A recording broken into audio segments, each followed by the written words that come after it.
શહેરના અલકાપુરી વિસ્તારમાં આવેલી સંસ્કૃતિ નામની કાપડની દુકાનમાં સવારના સુમારે અચાનક આગ લાગવાનો બનાવ બન્યો। શહેરના પોશ ગણાતા વિસ્તાર અલકાપુરીમાં આવેલી સંસ્કૃતિ નામની કપડાની દુકાનમાં સવારે 11:30 વાગ્યાની આસપાસના સુમારે અચાનક દુકાનમાં આગ લાગી હતી।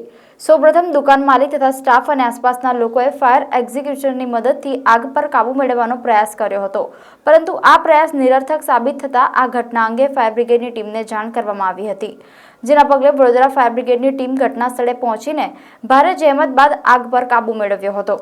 જોકે સદનસીબે કોઈ ઈજા કે જાનહાનિ થવા પામી ન હતી, પરંતુ દુકાનમાં રહેલા ફર્નિચરની આગમાં નુકસાન થવા પામ્યું હતું, સાથે જ થોડું પણ નુકસાન થયું હતું। આગમાં મોટું નુકસાન થતાં બચી ગયું હતું। આગ લાગવાનું કારણ શોર્ટ સર્કિટ હોવાનું પ્રાથમિક તબક્કે જાણવા મળ્યું છે।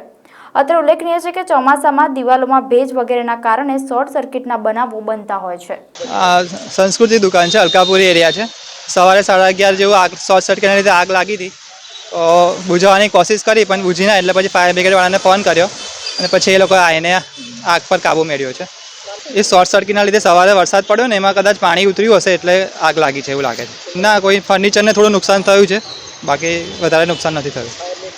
અલકાપુરી વિસ્તાર છે, જેમાં અત્યારે સવારે આગ લાગી હતી। સંસ્કૃતિ જે દુકાન છે એમાં, ને આગ ફાયર બ્રિગેડ બુઝાવી દીધી છે। સ્થળ તપાસ કરીએ છીએ, એના બધા માલિકોને મળીએ છીએ, તપાસ કરીને પછી